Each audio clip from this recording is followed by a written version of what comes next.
I was lying in intensive care. A heart attack had nearly killed me when my daughter called.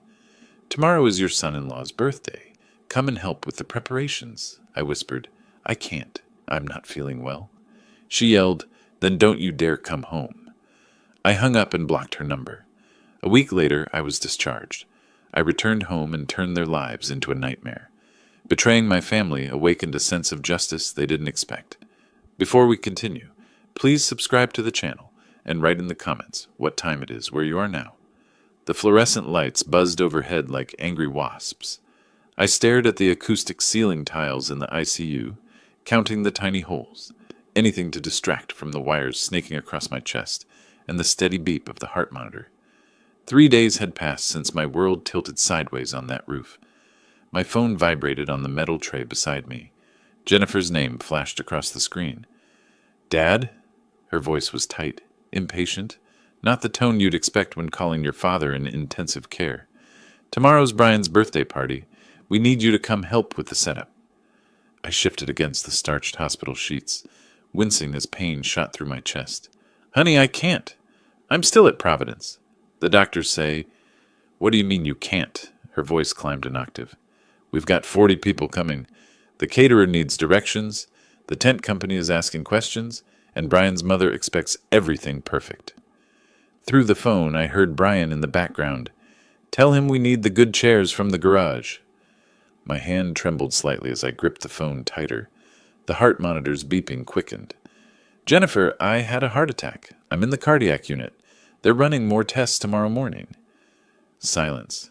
Then, "You're always making excuses when we need you. Always."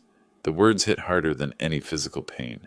I thought about last month, how I'd spent $1,200 on that Italian espresso machine she insisted Brian needed for his coffee consultation business. The business that lasted exactly 3 weeks. "I'm not making excuses," I said quietly. "I'm lying in a hospital bed with an IV in my arm." "Fine." Her voice turned to ice. "Then don't bother coming home at all. We don't need someone who can't be there when family needs them." The line went dead. I stared at my phone, at the photo of Jennifer that still showed her at 16, braces gleaming, holding her first-place science fair trophy. That girl wouldn't have hung up on me. That girl had cried when I drove her to college, made me promise to call every Sunday. My finger hovered over her contact. Then I pressed block. The nurse came in for evening rounds, a kind woman named Patricia, who reminded me of my old secretary at City Hall. She checked my vitals, adjusted my medication drip. "Everything okay, Mr. Bishop? Your heart rate spiked a few minutes ago." "Just family drama," I said, forcing a smile. "Nothing life-threatening." She patted my shoulder. "Family can be the most stressful thing sometimes. You focus on getting better." After she left, I lay in the darkness, listening to the sounds of the hospital, distant footsteps, muffled conversations, the whoosh of the ventilation system. My mind drifted back, trying to pinpoint when everything changed. 3 years ago, Jennifer and Brian had shown up at my house on S.E. Ankeny Street with 17 boxes and sheepish smiles. "Just until we get back on our feet, Dad. 6 months, tops." I'd helped them unload their furniture, cleared out my workshop to make room for Brian's gym equipment. I'd been happy for the company, honestly. The house felt too big after retirement. 6 months became a year, then 2, then 3. I'd paid off her credit card debt, $15,000 she'd racked up on what she called essential purchases. I'd bought Brian that espresso machine, the professional photography equipment for his lifestyle brand, the standing desk for his consulting firm. Each venture lasted weeks before he discovered it wasn't his passion. Last fall, I'd spent 2 months renovating the bathroom because Jennifer said the tiles were dated. Cost me $8,000. She'd picked out everything: the rainfall showerhead, the heated floors, the Italian marble. When I finished, she'd barely looked up from her phone. "Thanks, Dad. Brian says we still need to replace the vanity, though." The overhead lights dimmed for the night shift. I reached for the call button, adjusting my bed to a more comfortable position. My chest ached, but it was a distant thing compared to the hollow. Feelings spreading through my ribs. 35 years I'd worked for Portland's urban planning department. Started as a junior analyst, worked my way up to senior planner. I'd helped preserve 14 historic buildings in the Pearl District. I'd redesigned the traffic flow in Laurelhurst to reduce accidents by 40%. 3 mayors had signed commendations with my name on them, but to my daughter, I was just the man who couldn't help set up a birthday party. I thought about my house, the craftsman-style home I'd bought in 1998 for $280,000. Now it was worth over $650,000. I'd maintained it meticulously, replaced the roof 5 years ago, updated the electrical system, refinished the hardwood floors myself. It was in my name. Everything was in my name. Through the window I could see the lights of downtown Portland twinkling in the distance. Somewhere out there, Jennifer and Brian were probably setting up for tomorrow's party, annoyed at my inconvenient medical emergency. I picked up my phone again, opened my contacts. Clarence Adams lived next door. We'd worked together at the city for 20 years before he'd left to practice real estate law. I typed out a message. Got time for a visit? Need some advice on property law. His response came quickly. Visiting hours tomorrow, 2-6. I'll bring coffee. The good stuff, not hospital sludge. I smiled for the first time that day, a real smile. The heart monitor beeped its steady rhythm. The IV dripped. Outside, the night shift nurses laughed about something at their station. Life continued, indifferent to my small crisis. But something had shifted. Some essential rope that had been holding me in place had snapped cleanly. I felt lighter, clearer. 7 more days in the hospital, the doctors said. 7 days to rest, recover, and think very carefully about what came next. I closed my eyes, but sleep wouldn't come. Instead, I planned. Clarence arrived the next afternoon carrying 2 paper cups from Stumptown Coffee on Division.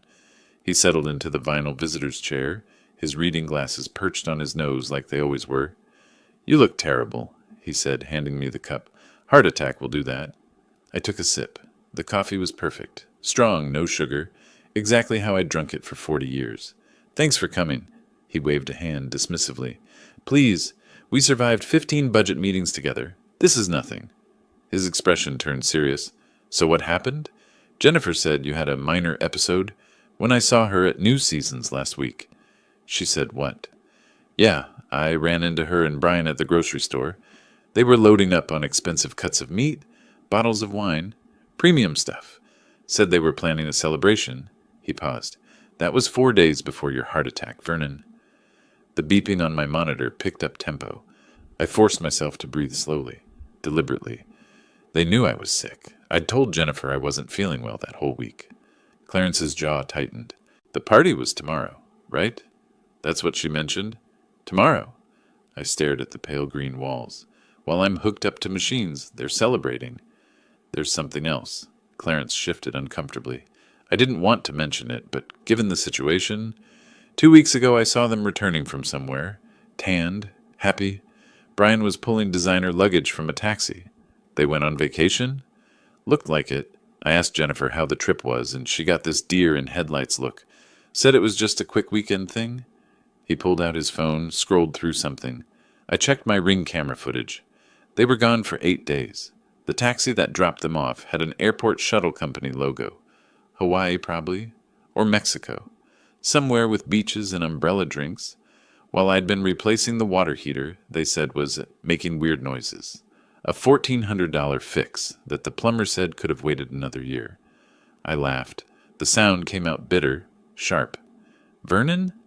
I'm fine. I'm absolutely fine. I set down the coffee cup carefully. Tell me something, Clarence. You still keep up with property law? His eyebrows rose. That's what you wanted to discuss? Among other things. I adjusted the bed, sitting up straighter, despite the protests from my chest. If someone's been living in your house, rent-free, for 3 years, what are your options? Clarence leaned back, processing. In Oregon? You've got several, especially if there's no lease agreement. He pulled a small notebook from his jacket pocket. Always the lawyer. You'd file for eviction through the Multnomah County Circuit Court. Without a lease, they're considered tenants at will. You'd need to give them at least 30 days' notice. But given they've been there over a year, it's actually 90 days under Oregon revised statutes. 90.427. 90 days. I rolled the number around in my mind. That's manageable. Vernon, are you seriously considering... What if someone tried to refinance your property without permission, forged signatures on loan documents? His pen stopped moving. That's fraud, federal crime, bank fraud, forgery. We're talking serious charges. He studied my face. Has someone done this? Hypothetically? Hypothetically, that person would be looking at up to 5 years in federal prison. Oregon also has state charges for identity theft and forgery. Class C felony. He set down his notebook. Vernon, what's going on? The door opened. A nurse, different from Patricia, came in to check my vitals. We sat in silence while she worked, updating my chart, asking routine questions about pain levels. When she left, I spoke quietly. I need you to do me a favor. After I'm discharged, I want you to check something. Public records, credit reports if you can access them legally, Jennifer and Brian's financial situation. That's not exactly. I'm not asking you to do anything illegal. Just public records, property liens, court filings, that sort of thing. You know how to navigate that world better than I do. Clarence studied me for a long moment. All right. But Vernon, whatever you're thinking, I'm thinking about protecting what's mine. I met his eyes. I'm thinking about 35 years at the planning department, about the pension I earned, about the house I bought with my own money. I'm thinking about being told not to come home while I'm recovering from a heart attack. He nodded slowly. I'll make some calls, see what I can find. After he left, I spent the afternoon watching the ceiling and remembering. Not the recent years. Those hurt too much. I went further back. Jennifer at 7, losing her first tooth during breakfast. How she'd cried because she thought it meant she was broken. I'd sat her down, explained how growing up meant changing, how the new tooth would be stronger. She'd kept that baby tooth in a little box for years. Jennifer at 15, furious because I wouldn't let her go to a concert in Seattle. You don't trust me? You never trust me? 2 weeks later, 3 kids from her school went to that concert and got arrested for drug possession. She'd never apologized, but she'd hugged me tight that Sunday morning. Jennifer at 22, college graduation.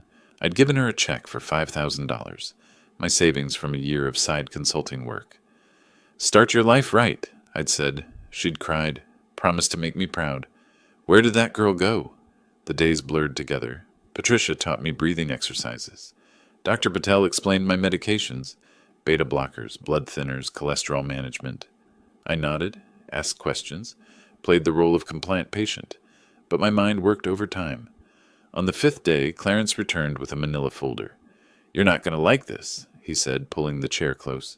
He opened the folder, revealing printouts. Jennifer and Brian have a combined debt load of approximately $239,000. The number hung in the air like smoke. The Lexus is financed for $85,000 at 6.9% interest. Brian has outstanding debts from a failed LLC, something called Parker Consulting Solutions, totaling $120,000. Collection agencies are actively pursuing him. They've got 3 maxed credit cards between them, another $34,000. I processed each number, filing it away. What about income? Jennifer makes $52,000 annually at Powell Marketing Group. Brian, he flipped a page. Brian hasn't reported consistent income in 3 years. Various 1099 forms for freelance work. Nothing substantial. So they're drowning. Worse than that. Clarence pulled out another document. I found a loan application at KeyBank, filed 2 weeks ago. It's a refinancing request for your property on S.E. Ankeny Street. The signatures, he pointed.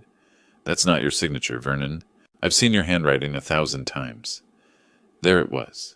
Cold, documented proof. My heart rate stayed steady this time. I felt calm, focused. What's your house worth now? Clarence asked quietly. The county assessment came back at $650,000 last year. He whistled low. That's a lot of equity to steal. That's a lot of motivation to get rid of an inconvenient father, I said. The words tasted like metal. Pull every string you can, Clarence. I want to know everything. Every debt, every failed payment, every legal filing. Can you do that? I can, he hesitated. Vernon, are you sure about this path? Once you start, I'm already on the path. They put me here. I gestured at the hospital room, at the machines keeping me alive. I'm just choosing which direction to walk. After Clarence left, I picked up my phone, scrolled through old photos. Jennifer and Brian's wedding 5 years ago. I'd paid for half of it, $18,000. Just to help us start off right, Dad? Brian had shaken my hand, called me his hero. I deleted the photo. One by one, I went through my gallery. Deleted every image of them. 3 years of memories, erased with steady taps of my thumb. When I finished, only older photos remained. Jennifer as a child, Jennifer in college, Jennifer before Brian, before the debt, before the entitlement. Dr. Patel discharged me on the 7th day. Take it easy, Mr. Bishop. No strenuous activity. Someone picking you up. I'll manage, I said. The Uber driver helped me into his Prius, made small talk about the weather while we drove through morning traffic. Portland looked different somehow, sharper, clearer. We passed the house where I'd worked on the Historic Preservation Committee case in 2003, the coffee shop where I used to grab lunch during budget season. 35 years of my life woven into this city's fabric. The driver turned onto S.E. Ankeny Street. My house came into view, the craftsman-style gem I'd maintained for decades. The yard looked good. Jennifer must have hired someone to mow it, with my money probably. In the driveway sat a vehicle I'd never seen before, a black Lexus RX 350, gleaming in the March sunlight, window sticker still partially visible in the rear window. I smiled. Right here is perfect, I told the driver. As I walked toward my front door, I could see through the window.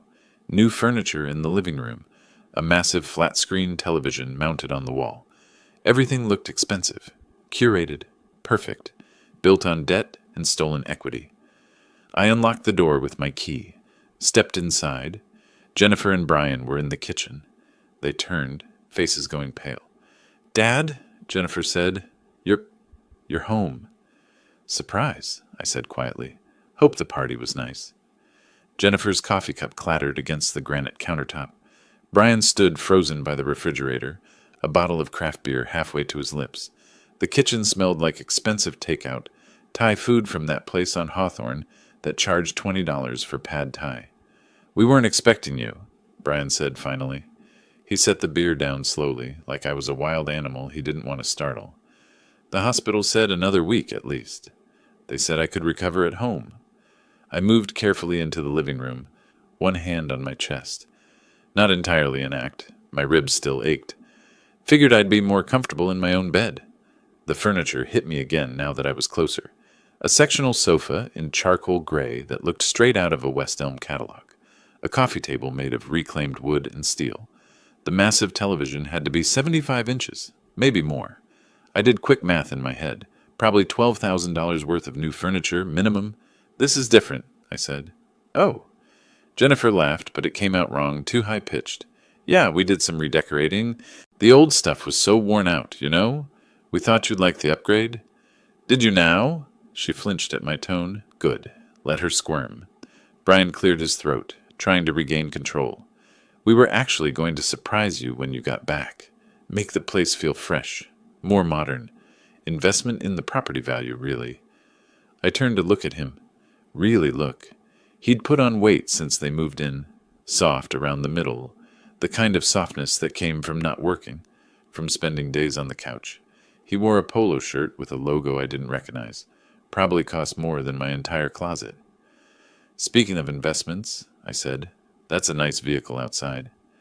Jennifer and Brian exchanged a glance. Quick, nervous. The Lexus? Brian's confidence flickered back, puffing up his chest. Yeah, got a great deal on it. Part of building the right image for my consulting business. Clients expect a certain level of success, you know? Which consulting business is this? The photography one, or the coffee one, or the lifestyle brand? I lowered myself onto their new sofa carefully. Hard to keep track. His face reddened. This is different. Tech consulting. Real money in it. I've got 3 clients lined up already. 3 clients in 3 years would be an improvement, but I didn't say that. Instead, I pulled out my phone, made a show of checking something. Must be doing well, then.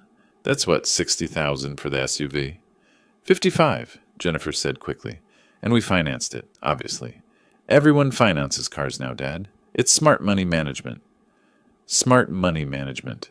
From a woman who'd maxed out 3 credit cards buying furniture she didn't need, with money she didn't have. I let the silence stretch, watched them fidget. Where's my workshop? I asked, another glance between them. About that, Brian started. We converted it into a home gym. Jennifer's been really committed to her fitness journey, and with my back problems, I needed proper equipment. Your back problems? Yeah, from the accident last year. I didn't remember any accident, but then they'd stopped telling me things around the time they stopped pretending to be grateful. And my bedroom? Your bedroom? Jennifer laughed again, that same nervous pitch. It's still your bedroom, Dad. What are you talking about? I stood slowly, headed for the stairs. They followed me like anxious puppies, and I could hear Brian whispering something to Jennifer. The stairs took effort. My legs felt weak, my chest tight. I wasn't faking that part. My bedroom door stood open. Inside, I found Brian's desk set up. 3 monitors, a fancy gaming chair, cables running everywhere. My bed had been pushed against the wall. Boxes of my belongings were stacked in the corner, like garbage waiting for pickup day. This is temporary, Jennifer said from the doorway. Brian just needed the space for his workstation, and you were in the hospital. So you figured I wouldn't notice. I picked up one of the boxes. Inside were photo albums, my old city planning awards, personal papers, everything that mattered to me, shoved away like trash. Where exactly was I supposed to sleep? The guest room's all made up for you, Brian said. It's actually nicer, quieter, away from street noise. The guest room, in my own house. I set the box down, turned to face them. Jennifer's eyes were wet, but I couldn't tell if the tears were real or tactical. Brian stood behind her, arms crossed, jaw set.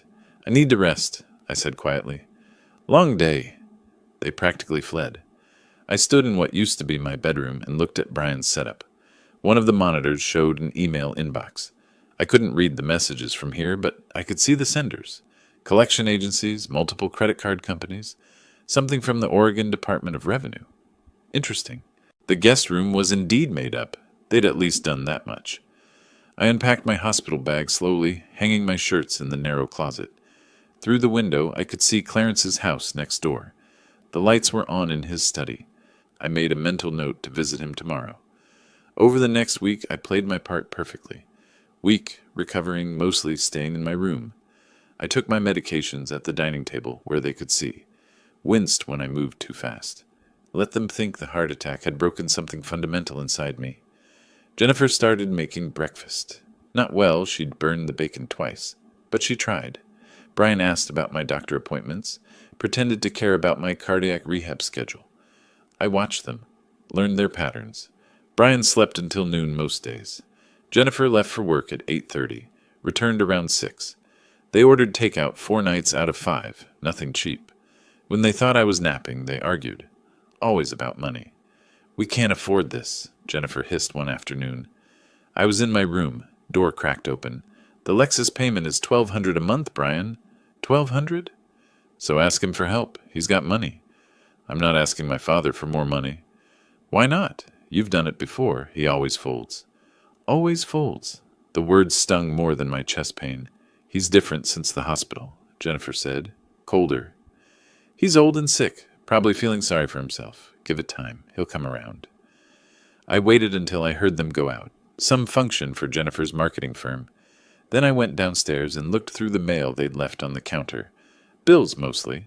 A notice from KeyBank about their mortgage application. Additional documentation required. The refinancing attempt. Clarence had been right. I photographed everything with my phone. Every bill, every late notice, every credit card statement they'd been careless enough to leave visible. Built my case, piece by piece. That Sunday, Clarence came over for coffee. Brian and Jennifer were at New Seasons doing their weekly grocery run. My money, of course, since they'd forgotten their wallets.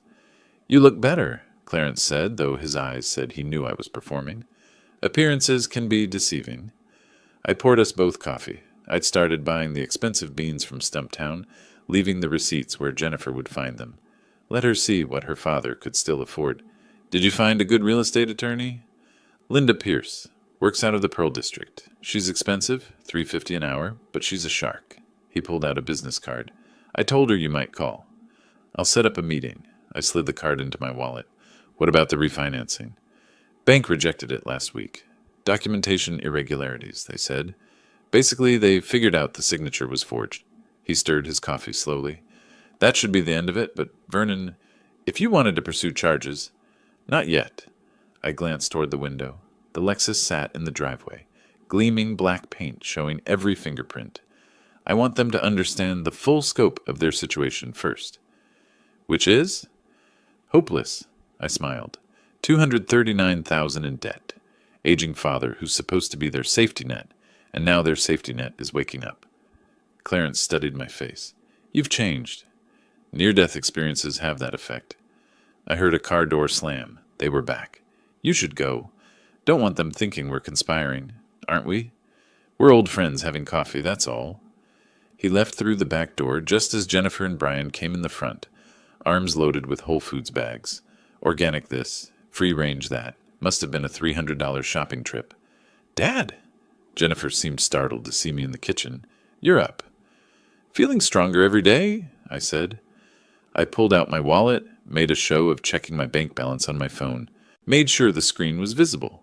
$245,000 in my main checking account. Enough to catch their attention, not enough to show my full hand. Thinking about treating myself, maybe a trip somewhere. Alaska, perhaps. Always wanted to see the glaciers before they melt. Jennifer's eyes locked on that number. I could practically see the calculations running through her head. Alaska sounds amazing, Brian said, suddenly enthusiastic. You know, I've been looking into adventure travel consulting. Growing market. Could give you some recommendations. That's generous. I pocketed my phone. But I prefer planning my own adventures. Always have. I went back upstairs, leaving them with their groceries and their greed. That night, I called Linda Pierce's office and left a message. Then I opened my banking app and did something I'd been planning since the hospital. I created a new will. Everything to the Portland Veterans Foundation. Every dollar, every asset, every last paperclip. Jennifer and Brian would get nothing. I saved the document, emailed it to myself, and printed 3 copies on my home printer. Left one on the kitchen counter where they'd find it in the morning. Then I took my medication, closed my eyes, and slept better than I had in 3 years. The screaming started at 6:30 in the morning. I was already awake, sitting in the guest room with my coffee, when I heard Jennifer's voice crack through the house like a whip. What the hell is this? Brian's response was muffled, but the tone carried panic. I counted to 30 before going downstairs. Gave them time to really absorb what they'd found. Jennifer stood in the kitchen holding my will like it was evidence in a murder trial. Her face had gone blotchy red, mascara already smudged from crying. Brian paced behind her, running his hands through his hair repeatedly.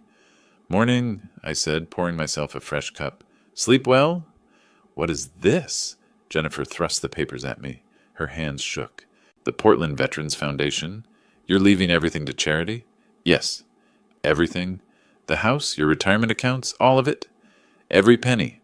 I took a sip of coffee. Colombian roast, smooth finish. They do good work. Help soldiers who actually sacrificed for something larger than themselves. Brian stopped pacing. You can't be serious. We're your family. Are you? I met his eyes. Funny. Family usually shows up when someone's in the ICU. Family doesn't tell their father not to come home. Jennifer's tears came faster. I was upset, Dad. I said things I didn't mean. You know how I get when I'm stressed. I know exactly how you get. I leaned against the counter, relaxed, casual. Inside, I was watching every micro-expression, every tell. You get stressed about money, about maintaining appearances, about keeping up with everyone else who's actually earning what they spend. That's not fair, she said. Neither is forging someone's signature on a refinancing application. The silence that followed could have cracked concrete. Jennifer's mouth opened, closed. Brian went pale, then flushed, then pale again. Quite the colorful display. I don't know what you're talking about, Brian said, but his voice cracked on the last word. KeyBank flagged your application. Documentation irregularities. I pulled out my phone, showed them the photograph I'd taken of the bank notice. Turns out banks are pretty good at detecting forgery.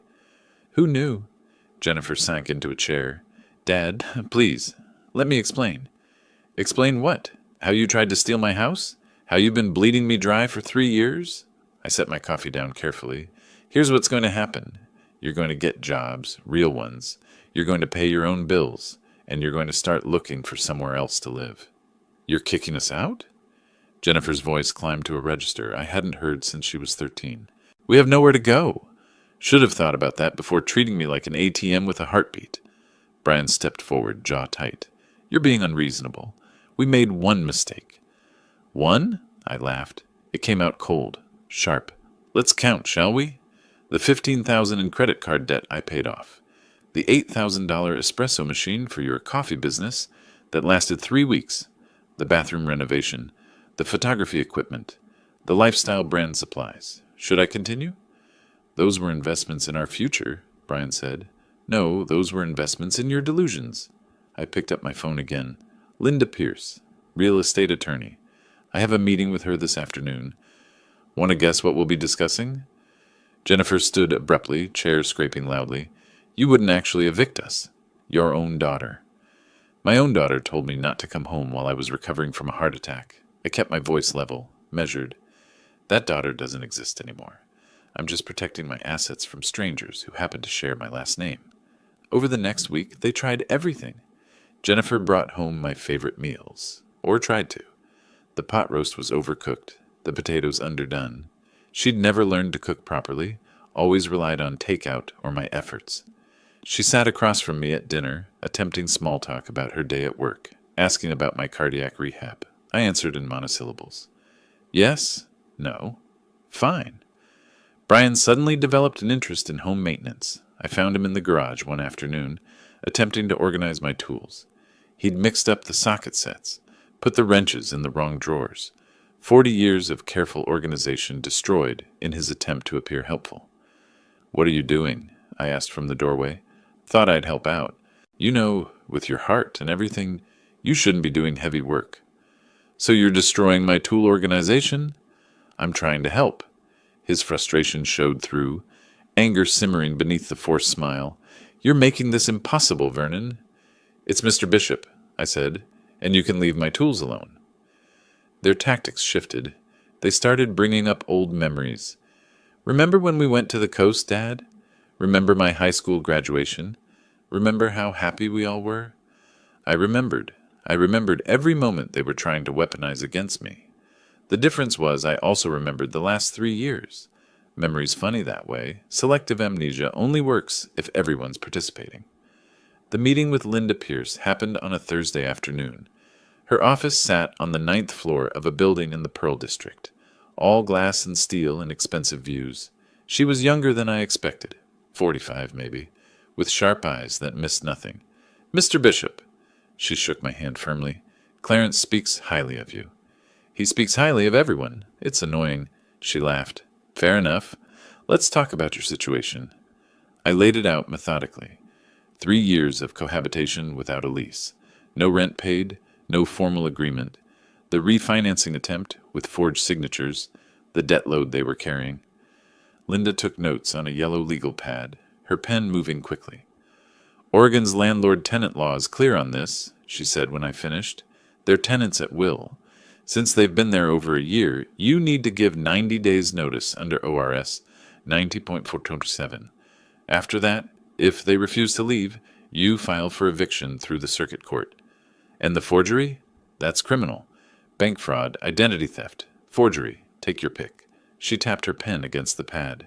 You could file a police report. The Multnomah County DA would probably be interested, given the amount involved. How interested? $650,000 property? They'd be very interested. Class C felony, up to 5 years. She studied my face.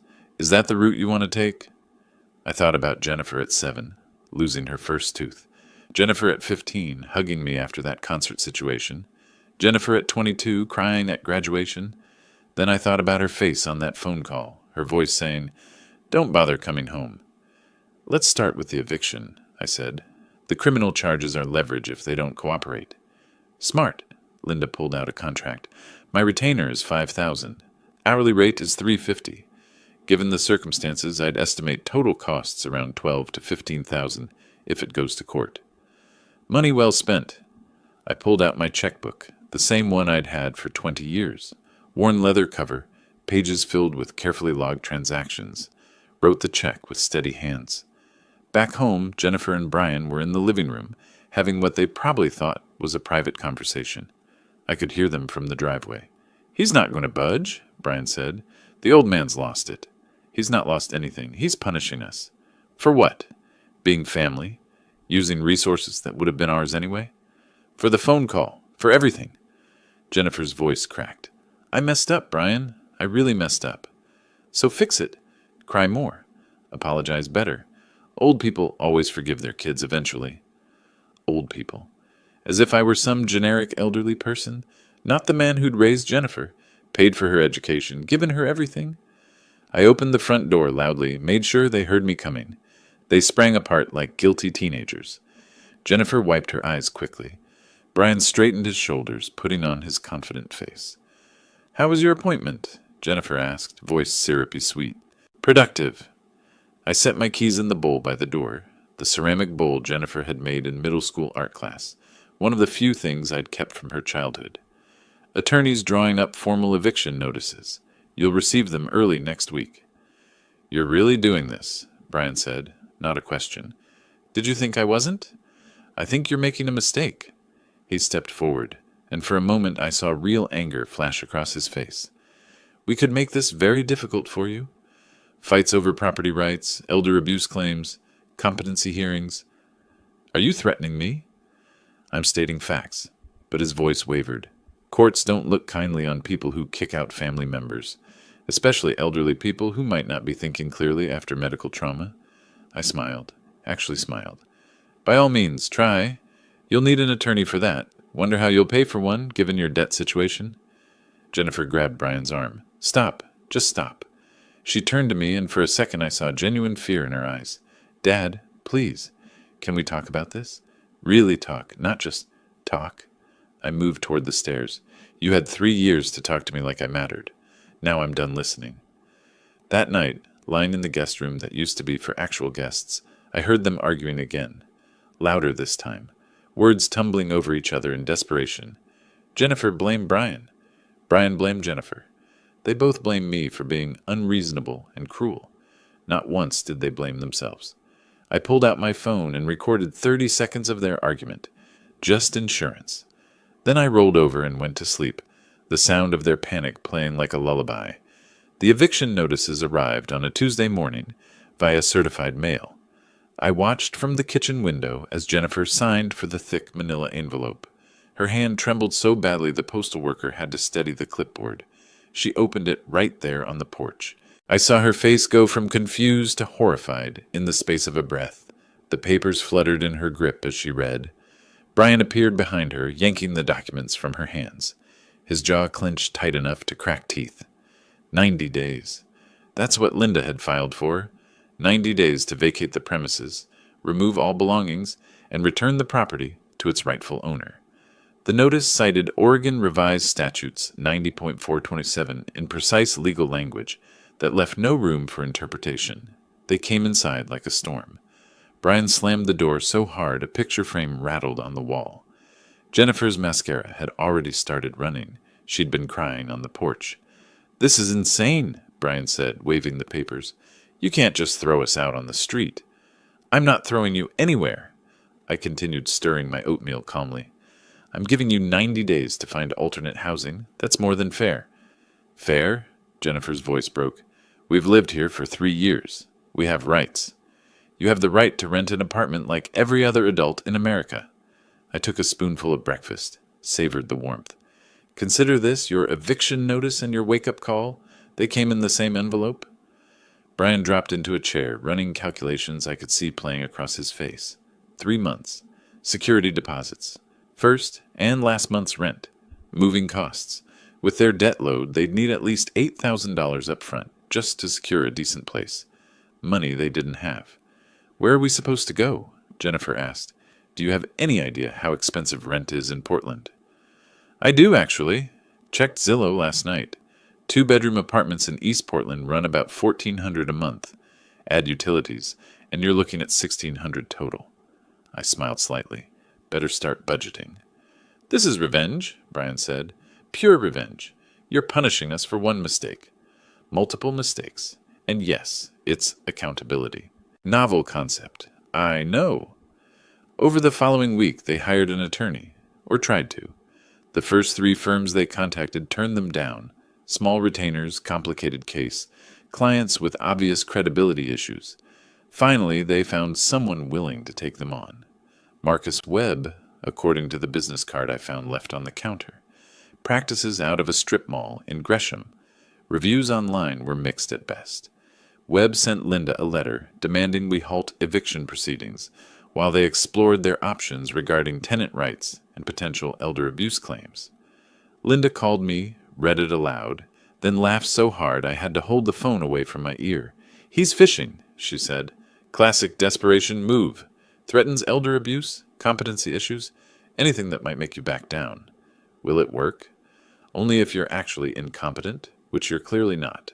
I'll respond with medical documentation from your doctors showing full cognitive function.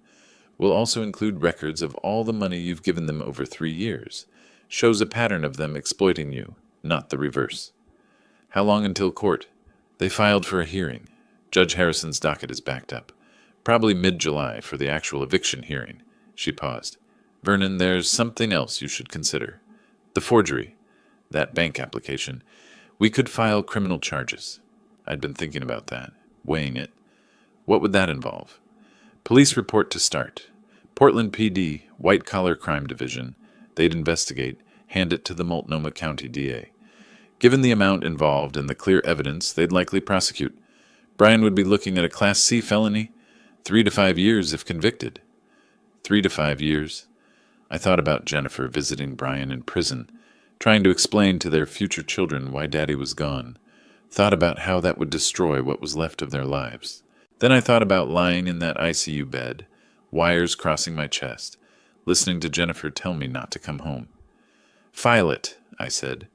The police came on a Thursday. 2 detectives, Rodriguez and Thompson, mid-40s, professional, thorough. I gave them everything. The bank documents showing the forged signature, my actual signature for comparison, the rejection letter citing documentation irregularities, even the photographs I'd taken of other bills and statements. Brian was out when they arrived. Jennifer sat frozen on the new sectional sofa, watching the detectives take notes. Her face had gone pale as paper. "Mrs. Parker," Detective Rodriguez said gently, "did you have knowledge of your husband's attempt to refinance this property?" Jennifer's mouth opened, closed. I don't... I'd advise you to speak with an attorney before answering any questions." Detective Thompson added, "This is a serious matter. Bank fraud is a federal crime." After they left, Jennifer sat in stunned silence for 20 minutes. I made myself a sandwich, ate it at the kitchen table, flipped through the Oregonian like it was any other Thursday. "You called the police on us," she finally said, "on your own family." "I reported a crime. There's a difference. Brian's going to prison. Do you understand that?" "Prison." "He committed a felony." I folded the newspaper neatly. "Actions have consequences. Something I should have taught you better when you were younger." She stood abruptly, knocking over a decorative pillow. "You're destroying our lives." "No, sweetheart. You destroyed your own lives. I'm just declining to be collateral damage." That Sunday they made their most desperate play yet. I was in the garage organizing tools, putting them back the way they belonged after Brian's help, when a white sedan pulled up. A woman in her 50s emerged, carrying a clipboard and wearing an official-looking lanyard. Social Services. Brian appeared from nowhere, suddenly concerned and attentive. "Thank you so much for coming, Ms. Patterson. We're really worried about him." I walked out slowly, wiping grease from my hands, played it perfectly calm. "Can I help you?" "Mr. Bishop?" The woman, Ms. Patterson, smiled professionally. "I'm Carol Patterson from Adult Protective Services. Your family called with some concerns about your well-being." "Did they now?" "They mentioned you recently had a serious medical event and might be experiencing some confusion, making impulsive decisions." She glanced at her notes. "Possibly unsafe to live independently." I saw Brian's game immediately. Declare me incompetent. Get guardianship. Control my assets. Not bad for someone who couldn't keep a coffee business running for a month. "Would you like to come inside?" I asked. "I just made fresh coffee. We can talk." Inside, I gave Ms. Patterson the full tour, showed her my medication organizer, perfectly sorted by day and time, my cardiac rehab schedule, never missed an appointment, my medical records from Dr. Patel, all indicating excellent recovery and full cognitive function. Then I showed her my work history. 35 years at Portland Urban Planning. The awards, the commendations from 3 different mayors, the historic preservation work, photos of me speaking at city council meetings, presenting to the Planning Commission. As you can see, I said, my mind is quite sound. Ms. Patterson took notes, nodded. Mr. Bishop, I'm required to ask, do you feel safe in this home? Is anyone pressuring you or controlling your finances? Interesting question. I pulled out the folder I'd prepared. Knew this was coming, thanks to Clarence's warning. Here are bank statements showing 3 years of withdrawals, benefiting my daughter and her husband. Roughly $80,000 total. Here's the police report I filed regarding attempted bank fraud. And here, I handed her the eviction notice. Here's my legal action to protect my property. Her eyebrows rose as she reviewed everything. I see. My daughter and son-in-law are in significant debt. They're facing eviction and possible criminal charges. This call wasn't about my welfare. It was about them trying to maintain control of my assets. I kept my voice level, factual. I appreciate you doing your due diligence, Ms. Patterson, but as you can see, I'm the victim here, not the abuser. Brian's face had gone from confident to ashen. Jennifer sat on the couch, head in her hands. Ms. Patterson stood, collecting her materials. Mr. Bishop, you appear to be in full control of your faculties and making informed decisions about your property and care. I'll note in my report that the concerns raised appear to be unfounded. She turned to Jennifer and Brian. Filing false reports with APS is a serious matter. I strongly suggest you focus on addressing your own situation. After she left, the silence stretched thin and dangerous. Nice try, I said finally. But I survived 40 years of city bureaucracy. You think one social worker was going to intimidate me? We were trying to help you, Brian said weakly. No, you were trying to steal from me legally instead of illegally. Points for creativity, I suppose. I headed for the stairs. 82 days until you're out. Better start packing. That night, I heard them fighting again. Really fighting this time. Crashes, thuds. Jennifer screaming that this was all Brian's fault. Brian shouting back that she was the one who made the phone call that started everything. I lay in bed listening to my family tear itself apart and felt nothing but the cold satisfaction of watching dominoes fall exactly as planned. June arrived with unseasonable heat. Portland temperatures climbed into the 90s, and the house, built in 1925 without central air, became a pressure cooker of tension and sweat. Jennifer stopped going to work some days. I'd hear her on the phone with her manager at Powell Marketing, making excuses about family emergencies and stress. Her voice carried through the thin walls, pitchy and desperate. Brian spent hours in what used to be my bedroom, door closed, doing whatever unemployed consultants do when their world collapses. The financial pressure showed in small ways first. Generic brands appeared in the pantry instead of organic. The expensive craft beers vanished, replaced by cheap domestics. I noticed Jennifer's nails, she'd always kept them professionally manicured, growing out, polished, chipped, and neglected. Clarence stopped by one afternoon while they were both out apartment hunting. He carried a folder under his arm and wore his serious face. "You're the talk of Laurelhurst," he said, settling into my porch chair. "Am I now?" Betsy Morrison asked me about it at the grocery store. Said she heard Jennifer and Brian were being evicted by Jennifer's father. He opened the folder. Then Karen Walsh mentioned it at the hardware store, and Phil Henderson brought it up at the Rotary Club meeting. How does everyone know? Jennifer told someone at her work. That someone told their neighbor. Neighbors talk. He shrugged. You know how it works. Small community. Big drama. The gossip mill. I'd forgotten about that particular weapon. In a neighborhood like Laurelhurst, established families, long-term residents, everyone knowing everyone's business, reputation mattered. Jennifer and Brian were becoming the cautionary tale people whispered about over coffee. What are they saying? I asked. That you're being abused by your daughter and her husband, that they've been living off you for years, that they tried to steal your house. Clarence pulled out a newspaper clipping. This doesn't help their case either. It was from the Multnomah County Court records, published in the legal notices section of the Oregonian. My eviction filing printed in black and white for anyone searching court documents. Bishop v. Parker. Case number, hearing date, mid-July. Just like Linda said, everything public record. Linda says this is good for us, I said. Shows pattern of behavior if they try to claim I'm being unreasonable. It's more than good. It's devastating for them. Clarence leaned forward.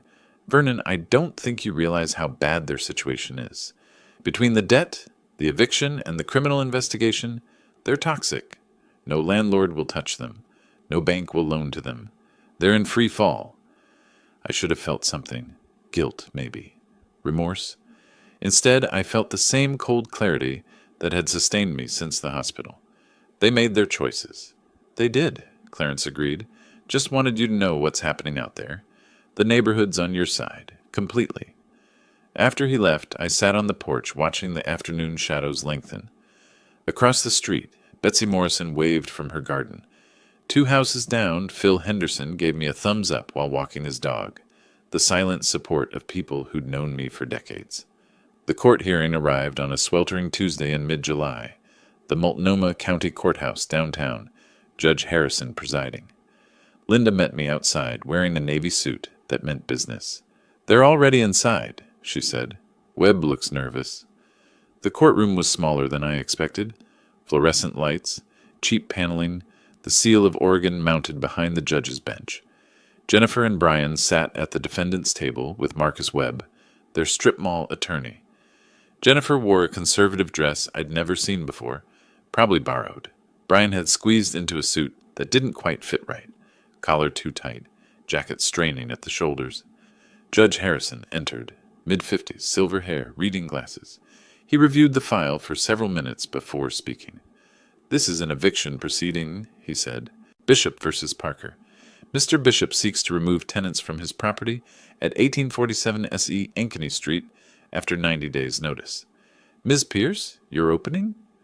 Linda stood smoothly. Your Honor, this is a straightforward case. Mr. Bishop owns the property in question.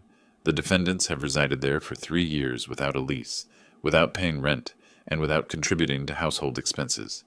Under ORS 90.427, Mr. Bishop provided proper notice. We're asking the court to grant the eviction. Webb stumbled through his response, talked about verbal agreements, family obligations, the hardship eviction would cause.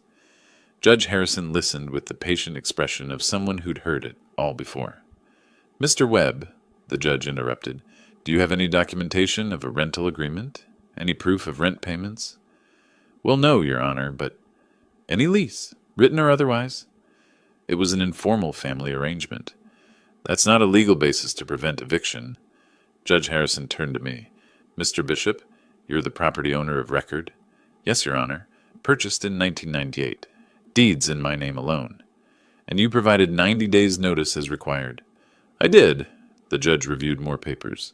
I see there's also a pending criminal investigation related to attempted bank fraud involving this property.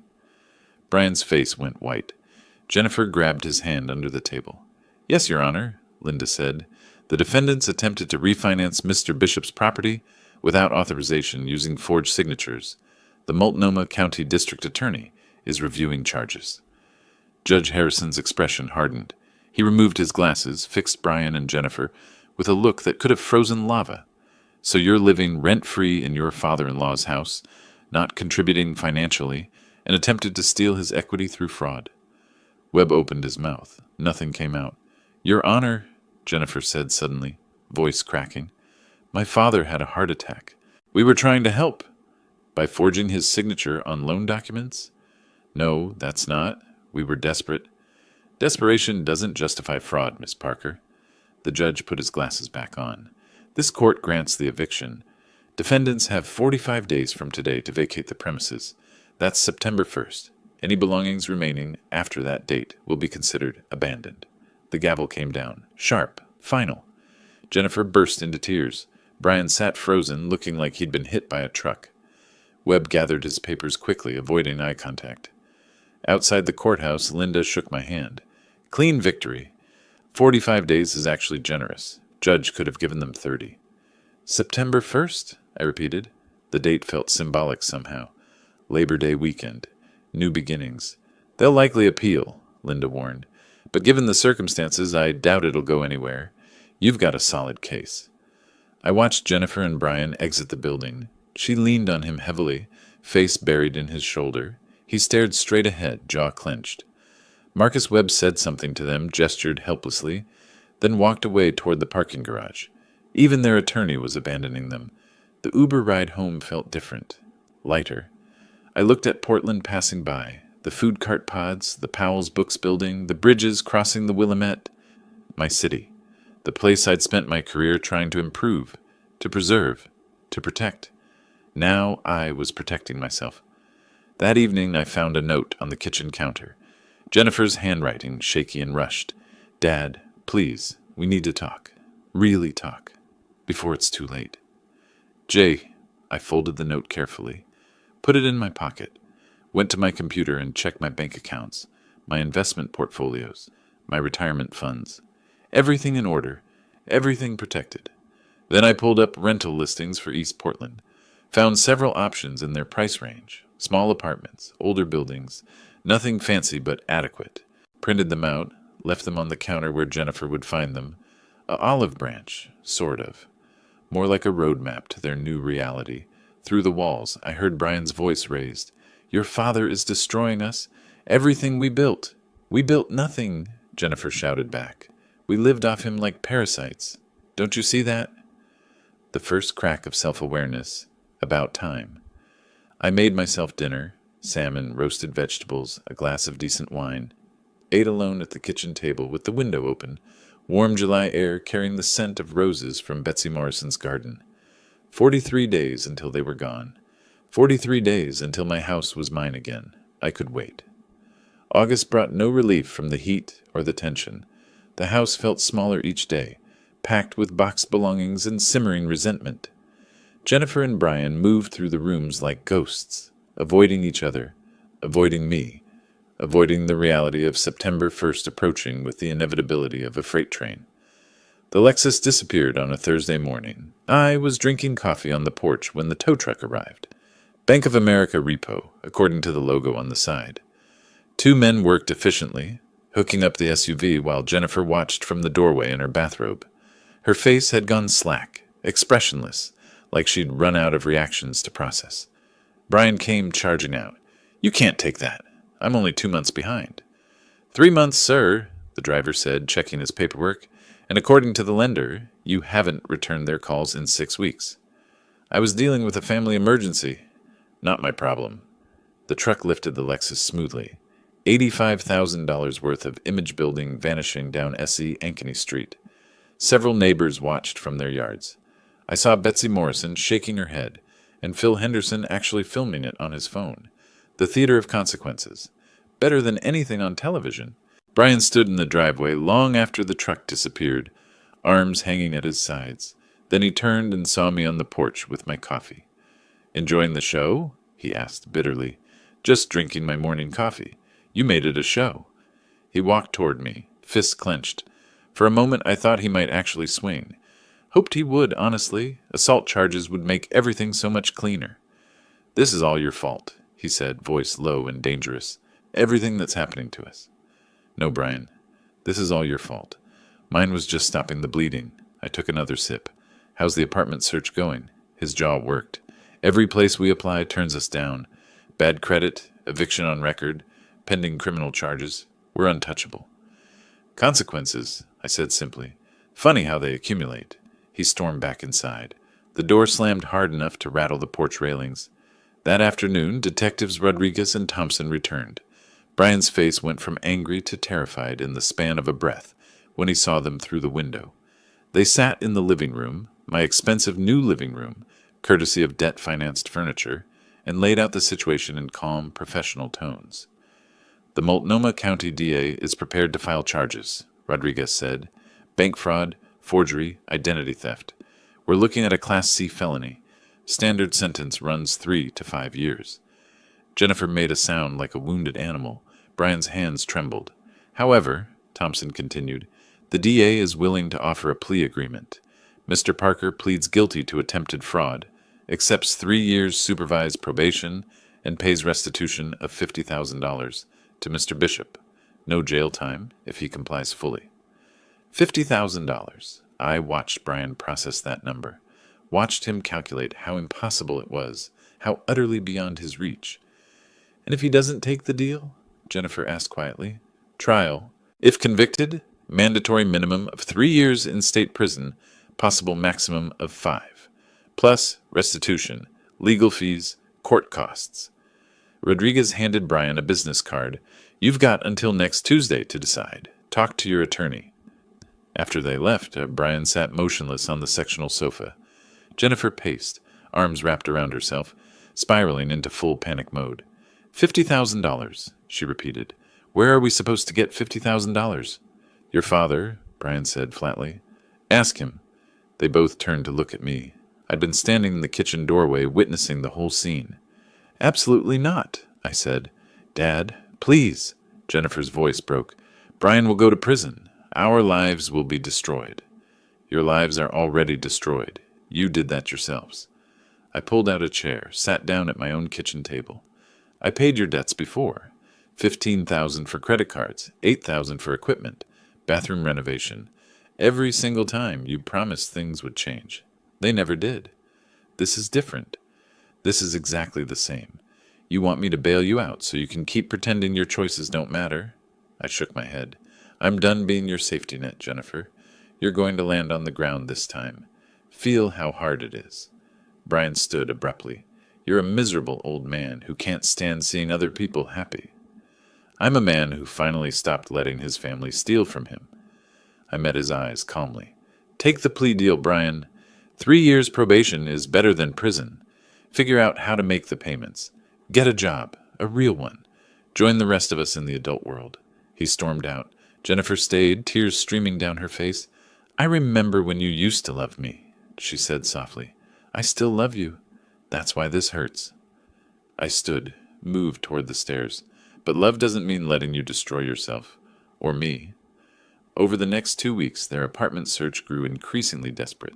They'd applied to 23 places according to the spreadsheet I saw Jennifer working on. 23 rejections. The eviction on their record, Brian's pending criminal case, their combined debt load. They'd become untouchable in Portland's competitive rental market. Finally, they found something. A studio apartment in East Portland, near 82nd Avenue. Not the glamorous area they'd imagined for themselves. The building was old, the neighborhood rough, but the landlord, some guy who owned several rundown properties, agreed to take them for $1,100 a month, plus a massive security deposit of $3,000. Jennifer's mother loaned them the money. I'd never met the woman. She and Jennifer's late father had divorced when Jennifer was young, minimal contact after. But desperation makes people reach out to anyone who might help. We're signing the lease tomorrow, Jennifer announced one evening. Move-in date is September 1st. Convenient timing, I said. She looked exhausted, hair pulled back in a messy ponytail, no makeup, wearing sweatpants and an old t-shirt. The polished marketing professional had disappeared, replaced by this hollow-eyed stranger. I found something else too, she said, when I was packing. In the garage. She handed me an old shoebox. Inside were letters, ones I'd written to her during her freshman year of college. Pages of fatherly advice, encouragement, stupid jokes to make her laugh during finals week. I'd sent one every week for the entire year. I'd forgotten about these, she said. Reading them now, I don't recognize that person anymore. The daughter you wrote to. The one who cared about something besides money and appearances. She's still in there somewhere. Is she? Jennifer's voice cracked. Because I'm not sure anymore. I look at what we did to you, what I did, and I don't understand how we got here. One bad decision at a time, I said, compounding. She nodded slowly. Brian's taking the plea deal. His attorney says it's the smart move. $50,000 in restitution, payable over 3 years. He'll have to get a real job finally. And you? I'm staying at Powell Marketing. They haven't fired me yet, though everyone knows about the eviction. She laughed bitterly. I'm the office scandal. The woman whose father kicked her out. The woman who tried to steal her father's house, I corrected. Words matter, Jennifer. Yeah. She picked up the shoebox. Can I keep these? The letters? They're yours? She left the kitchen carrying pieces of a better past when things had been simpler, when she'd been someone worth writing to every week. The last week of August arrived with cooler temperatures and a sense of finality. Boxes filled every room. U-Haul reservations were made. Jennifer and Brian barely spoke to each other, communicating through terse text messages and post-it notes. I watched it all with the detachment of an urban planner observing a failed development project, documenting the collapse, taking notes, learning lessons for future reference. On the morning of August 31st, Brian signed the plea agreement at the courthouse. 3 years probation, $50,000 in restitution, community service requirements. Judge Harrison presided over that too, made sure Brian understood every term, every condition, every consequence of violation. "This is mercy, Mr. Parker," the judge said. "Don't waste it." Brian nodded numbly, signed everywhere the prosecutor indicated. That evening I sat on my porch watching the sunset paint the sky orange and purple. Tomorrow they'd be gone. Tomorrow my house would be mine again. Tomorrow I could start repairing what they'd broken, not just the physical space, but something harder to name. Clarence joined me with 2 beers. We sat in comfortable silence the way old friends do. "You won," he said finally. "Did I?" "Legally, financially, morally. Yes, absolutely." He took a sip. "But Vernon, you look tired." "I am tired." I stared at the sunset. Winning is exhausting. "Regrets?" I thought about that. About the heart attack, about the phone call, about every moment that led to this one. "No," I said finally. "They needed to learn this lesson. I just wish I hadn't been the one who had to teach it." We sat until the stars came out. 2 old men on a porch, bearing witness to the end of something that never should have happened in the first place. September 1st dawned cool and gray. Marine layer fog rolled in from the Willamette, blanketing Laurelhurst in thick moisture that clung to everything. Appropriate weather for an ending. The U-Haul arrived at 7 in the morning. Brian had rented the smallest size they offered, 10 feet, barely enough for a studio apartment's worth of furniture. He and Jennifer loaded boxes in tense silence, working like strangers forced together by circumstance rather than marriage. I stayed out of their way, made coffee, read the newspaper, pretended this was a normal Saturday morning. But I watched through the kitchen window, documenting every trip they made from house to truck. Around noon, Jennifer came inside one last time. She was searching for something in the garage, digging through the boxes I'd moved there months ago when Brian took over my bedroom. I heard her moving things around, the scrape of cardboard on concrete. Then silence. I walked to the garage door. Jennifer stood frozen, holding a cardboard box I'd forgotten existed. Inside were my awards from the city planning department. 35 years of commendations, certificates, plaques. The Portland Historic Preservation Award from the mayor in 1995. The Urban Planning Excellence Award from the American Planning Association. Letters from city council members thanking me for specific projects. Newspaper clippings about the Pearl District renovation I'd helped design. "What is all this?" she asked quietly. "My career." She pulled out the Historic Preservation Award, running her fingers over the engraved brass plate. "You saved 14 buildings from demolition. It says so right here. Why didn't you ever tell me?" "You never asked." Jennifer set the award down carefully, like it might break. Pulled out another, this one from the governor's office, recognizing my work on statewide zoning reform. Then another, and another. A lifetime of achievement she'd never bothered to learn about. "There's a newspaper article here," she said, holding up a yellowed clipping from the Oregonian. From 2003, Vernon Bishop, Portland's quiet guardian of history. It talks about how you personally fought developers who wanted to tear down the buildings on NW 21st. You testified at 18 different council meetings. You won. I remember. "Dad, this says you were offered a position in the mayor's office. Chief planning advisor. You turned it down? The job required too much travel. You were in high school. I wanted to be home for dinner." I leaned against the doorframe. "Priorities." She looked at me then, really looked, like she was seeing someone she'd never met. "I had no idea. All these years I thought you were just a city employee. A desk job. Nothing special." "Nothing special," I repeated. The word stung more than I expected. "Is that what you thought?" "We assumed—" She trailed off, face reddening. "Brian said you were probably making 40 or 50,000 a year when you retired. that your pension was small, that you needed us as much as we needed you. The depth of their ignorance was almost impressive. My pension is $92,000 annually, plus Social Security, plus investment returns. Her mouth opened, closed. How much do you have saved? More than enough. I wasn't going to give her exact numbers. Let her imagination fill in the blanks. The house alone is worth $650,000. Then there's retirement accounts, investments, bonds. I was a city employee, Jennifer, not a charity case. She sank onto an overturned box, awards scattered around her feet. We thought we were helping you, keeping you company.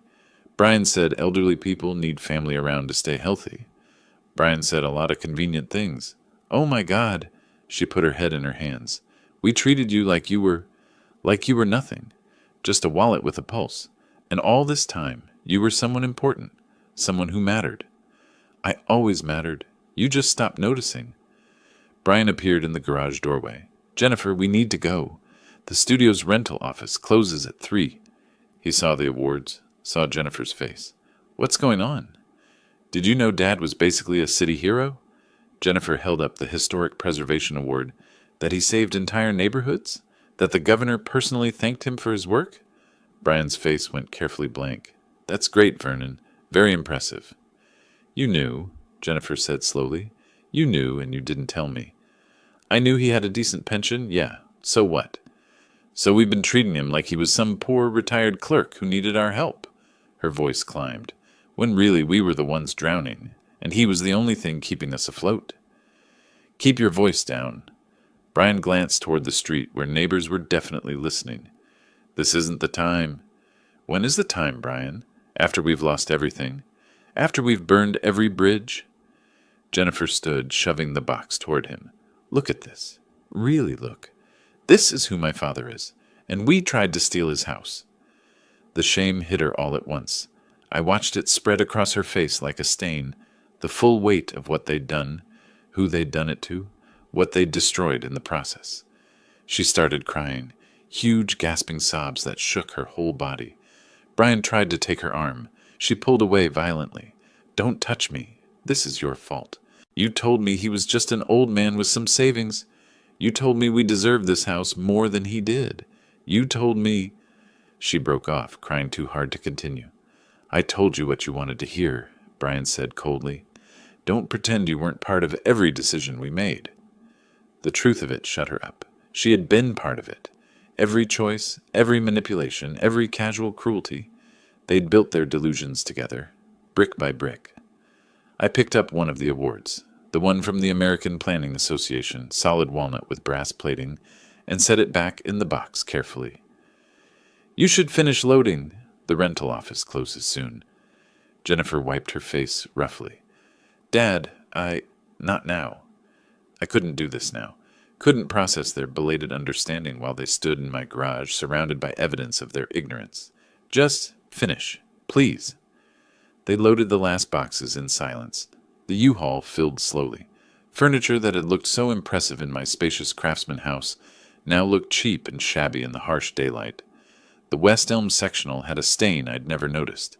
The reclaimed wood coffee table had a cracked leg. All of it bought on credit they couldn't afford, to impress people who didn't care. Brian climbed into the driver's seat. Jennifer hesitated at the passenger door, looking back at the house one more time. Her eyes were red, swollen. She looked small, diminished. I'll call you, she said, once we're settled. If you want. I do want. I need to figure out how to apologize for something this big. Start with being honest with yourself, I said, about who you became and why. She nodded, got in the truck. The diesel engine rattled to life, and they pulled away from the curb slowly. I watched until they turned the corner onto 39th Avenue and disappeared. The house felt different immediately, quieter, larger, like it had been holding its breath for 3 years and could finally exhale. I walked through the rooms, slowly, taking inventory. They'd left the furniture, couldn't fit it in the studio, I supposed. Left the television, too. The expensive espresso machine sat on the counter, gathering dust, a monument to failed ambitions. In what had been my bedroom, I found Brian's desk setup still partially assembled. 3 monitors, cables everywhere, the gaming chair. He'd forgotten it in the rush. I'd have Clarence help me haul it to Goodwill. My bed was there too, shoved against the wall, unmade and dusty. I stripped the sheets, threw them in the washing machine, remade it with fresh linens from the closet, reclaimed my space inch by inch. The workshop in the garage still held Brian's gym equipment. Weights, a bench press, a rack of dumbbells, probably $1,200 worth of gear-gathering cobwebs, another donation pile. I spent the afternoon cleaning, wiping down surfaces, vacuuming corners, opening windows to let fresh air chase away 3 years of accumulated tension. The house slowly transformed back into mine. Not perfect, not yet, but recognizable. That evening, Clarence came over with steaks and a bottle of decent whiskey. We grilled in the backyard, standing around my Weber, like we used to before Jennifer and Brian moved in. The meat sizzled, fat dripping onto coals, smoke rising into the cooling September air. "How do you feel?" Clarence asked. "Empty," I admitted. "Relieved, angry, sad, all of it at once. That's healthy." He flipped the steaks expertly. "Means you're human. Sometimes I wish I wasn't." We ate at the patio table, watching the sunset paint the sky in shades of orange and pink. The neighbors' lights came on one by one. Phil Henderson waved from his deck. Betsy Morrison called out a greeting from her garden. Life in Laurelhurst continuing as it always had. The drama passed, the neighborhood settling back into comfortable routine. I was just Vernon Bishop again. Not the wronged father, not the evicting landlord, just Vernon. "Did she realize," Clarence asked, "about your career, your reputation?" "She found my awards, saw the newspaper articles." I took a drink of whiskey, felt the burn, had a moment of clarity about exactly who she'd been stealing from. Better late than never. Is it? I wasn't sure. The realization came too late to matter after the damage was already done. Knowledge without change is just guilt. Give her time. Maybe she'll surprise you. Maybe, but I wasn't holding my breath. That night, I slept in my own bed for the first time in months. The room was mine again. The house was mine again. Everything exactly as it should have been all along. But as I drifted off, I couldn't help wondering, was winning supposed to feel this hollow? 3 weeks passed before Jennifer called. I'd spent those weeks systematically reclaiming my house. Donated the expensive furniture to a charity that helped domestic violence survivors. Seemed fitting somehow. Hauled Brian's forgotten gym equipment to Goodwill, watching the workers load 40-pound dumbbells into their truck. Repainted my bedroom, hanging my own photographs back on the walls. Pictures from city projects, historic buildings I'd helped save, Portland landmarks I'd influenced. The house felt like mine again, smelled like mine, moved around me the way a well-worn shoe fits a foot. Comfortable, familiar, right. Clarence helped me install new locks. Probably unnecessary, he said, but it sends a message. What message? That chapter's closed, permanently. When Jennifer's call came, I almost didn't answer. Her name on my phone screen brought back too much. The good memories now tainted by everything that followed. But curiosity won. "Dad?" Her voice sounded small, tired. "Can we talk?" "We're talking now." "I mean in person, please. There are things I need to say to you." I considered refusing. Would have been easier. But I'd spent 3 years avoiding difficult conversations, letting small problems grow into catastrophes. Maybe it was time to face things head on. "Stumptown coffee on Division," I said. "Tomorrow at 2. She arrived 10 minutes early. I watched her through the window as she sat at an outdoor table, fidgeting with her phone, checking the time repeatedly. She wore simple clothes.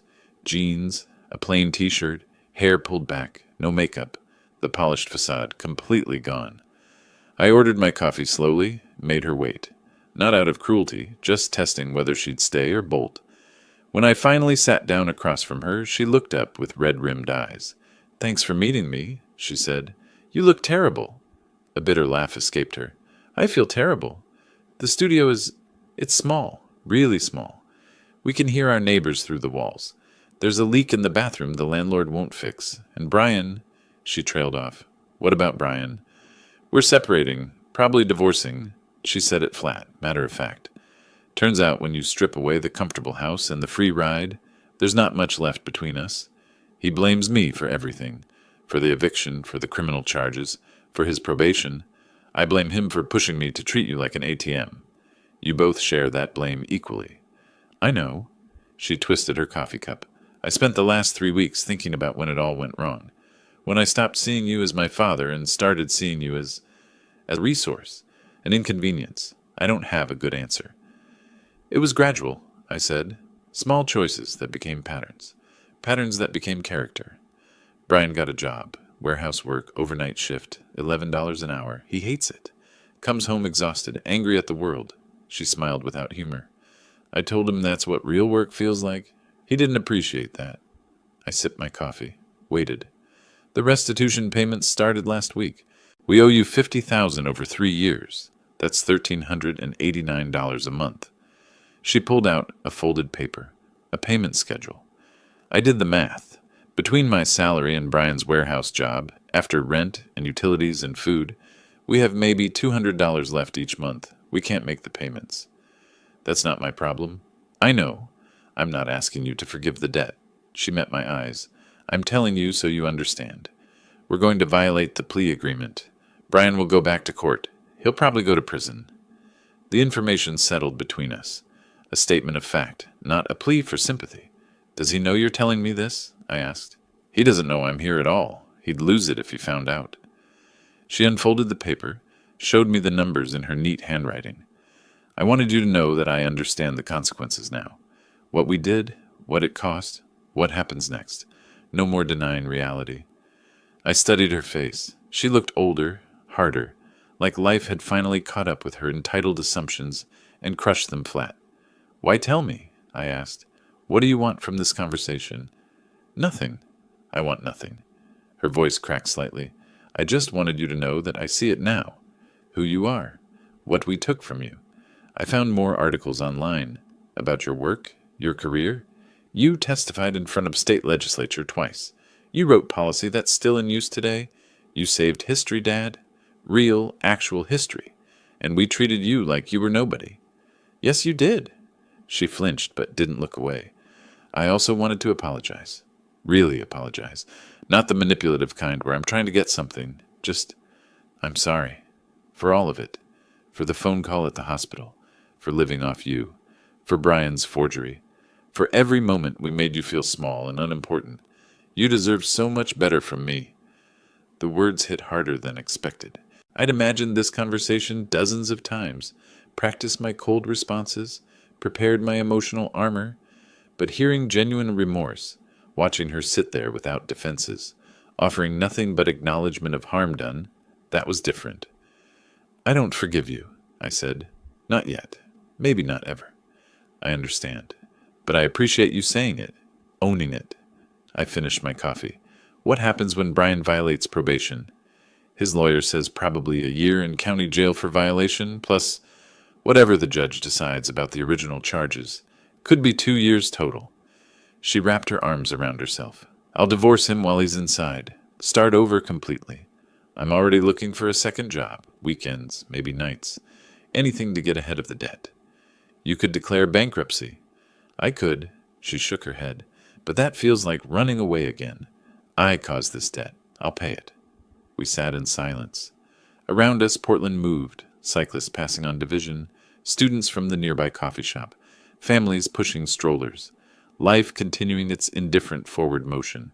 I kept those letters, Jennifer said suddenly. The ones you wrote when I was in college. I read them every night now, trying to remember who I was before I became this person. She's still in there, just buried under bad decisions. Is she? Jennifer stood, gathering her things. I'm not sure anymore, but I'm going to try to find out. For me, not for you. I don't expect anything from you, Dad. Not forgiveness, not help, not a relationship. I just wanted you to know that I finally see clearly what we did. That matters to me, even if it doesn't to you. She walked away without looking back. I watched her disappear down Division Street, shoulders squared, despite carrying the weight of total life collapse. Clarence texted that evening. Heard Jennifer came by. How'd it go? She apologized. Genuinely, I think. What did you say? That I don't forgive her yet. Do you think you will? Eventually? I stared at my phone, considering. Trust shattered doesn't simply rebuild because someone says sorry. Respect lost takes years to earn back. Love twisted into manipulation doesn't untangle with one coffee shop conversation, but something had shifted. Some small space opened between complete rejection and grudging acknowledgement. Not forgiveness, not even close, but maybe the possibility of it someday, if she kept walking the hard road she'd chosen. I don't know, I texted back. Ask me in a year. That night, I sat in my workshop, fully reclaimed now, tools organized, projects in progress, and worked on a piece of furniture I'd started before they moved in. A bookshelf, quarter-sawn oak, hand-cut dovetails. 3 years abandoned, now slowly taking shape again. The work felt good, honest, creating something with my hands, building rather than destroying, moving forward rather than dwelling on the past. My phone buzzed. Linda Pierce. Vernon, just an update. Brian Parker missed his first restitution payment. Probation officer filed a violation report. Court date set for October 15th. Thought you should know. October 15th, 3 weeks away, the next domino falling exactly on schedule. I set down my chisel and looked at the unfinished bookshelf. Wondered if Jennifer would really try to find herself, or if she'd crumble under the pressure like she always had. Wondered if Brian would survive jail or come out angrier and more entitled than before. Wondered if I cared about the answers to those questions. The house settled around me with its familiar creaks and sighs. My house, my space, my life, finally my own, again after 3 years of occupation. The victory should have felt sweet. Instead, it just felt quiet. Quiet was good enough. October arrived with typical Portland rain, the kind that settles in for days, turning the city gray and introspective. I didn't attend Brian's probation violation hearing. Linda went as my representative and called me afterward with the verdict. 18 months in Multnomah County Detention Center, she said. Judge Harrison was not sympathetic. Said Parker had been given mercy once and squandered it. He starts serving in 2 weeks. And the restitution? Still owed in full. The debt doesn't disappear because he's incarcerated. Jennifer's on the hook for it too. They were both listed as liable. Papers rustled on her end. Vernon, this is done. You won. Completely and totally. But winning felt less satisfying than I'd imagined back in that ICU bed. More complicated. Jennifer's genuine remorse had muddied the clean lines of my revenge. Brian going to jail felt necessary, but not triumphant. Thanks, Linda. Send me your final invoice. Already in your email. It's been a pleasure working with you. She paused. For what it's worth, you did the right thing. Not the easy thing, but the right thing. After we hung up, I sat in my living room, my actual living room, not theirs anymore, and looked at the space. I'd replaced their debt finance furniture with pieces from my own storage. My old leather sofa, worn but comfortable. The oak coffee table I'd built in 1997. Everything familiar, everything mine. The house felt like home again. Finally. 2 days later, Jennifer knocked on my door. She stood on the porch soaked from the rain, no umbrella, looking like she'd walked the entire way from their studio in East Portland. Behind her, to my surprise, stood Brian. He looked diminished, thinner, gray-faced, wearing a cheap raincoat that did nothing to keep him dry. Can we come in? Jennifer asked. Please, just for a few minutes. I considered saying no. Would have been within my rights. But curiosity won again, just like at the coffee shop. They sat on my old sofa, dripping on the hardwood floors I'd refinished myself. Neither spoke immediately. Brian stared at his hands. Jennifer twisted a soggy tissue. Brian has something to say, Jennifer finally said. We both do. That's why we're here. Brian looked up. His eyes were different, haunted, defeated. I'm going to jail in 12 days, 18 months. Before I go, I needed to... He stopped, swallowed hard. I needed to apologize. Really apologize. Not the tactical kind where I'm trying to get something. Go on. I manipulated Jennifer. Pushed her to see you as a resource instead of her father. I was drowning in debt from my failed businesses, and instead of admitting I'd screwed up, I looked for someone to save me. His voice cracked. You were convenient, successful, alone. I saw an opportunity, and I took it. You saw a mark? I corrected. Yes. He didn't flinch. I saw a mark. I convinced Jennifer you needed us, when really we needed you. I pushed for the refinancing scheme. I forged your signature. Jennifer didn't know until afterward, but she didn't report it either. We're both guilty. Different degrees, but both guilty. Jennifer spoke quietly. I made the phone call. That's on me. When you were in the ICU, dying for all I knew, I was worried about Brian's birthday party. Tears ran down her face, mixing with rainwater. What kind of person does that? What kind of daughter? The kind who lost their way? I said. Not kindly, but factually. I found out about the forgery the day after you came home from the hospital, she continued. Brian told me what he'd done, said it was too late to back out. I could have called the police then, reported it, protected you. Instead, I chose him over you. She looked at me directly. That was my decision. My betrayal. I own it. The room settled into heavy silence. Rain drummed against the windows. Somewhere down the street, a car passed, headlights sweeping across the walls. Why now? I asked. Why come here and tell me this? Because you deserve to hear it, Brian said. Because I'm going to prison and might not get another chance. Because Jennifer's filing for divorce and starting over, and she needs to face you before she can move forward. He stood slowly. I don't expect forgiveness. Don't deserve it. But you deserve the truth, spoken clearly, without excuses. Anything else? Just... He hesitated. Thank you. For not pressing for the maximum sentence. For giving me probation first. I wasted that chance, but you gave it. That's more than I deserved. He walked to the door, stopped with his hand on the knob. For what it's worth, the newspaper articles Jennifer found about your career, I read them all. You really were someone important, someone who mattered, and I treated you like garbage. That's going to haunt me in that cell. After he left, Jennifer remained on the sofa. We sat in silence for several minutes. I meant what I said at the coffee shop, she finally said. I don't expect anything from you. Not forgiveness, not a relationship, nothing. I just wanted you to hear it from both of us. The full acknowledgement of what we did. What happens after Brian goes to jail? I keep working, keep trying to pay down the restitution. I'm waitressing 3 nights a week now on top of my marketing job, sleeping 5 hours a night, sending every extra dollar toward what we owe you. She pulled out a crumpled envelope. This is the first payment, $200. It's not much, but it's honest. I earned it. I'm giving it.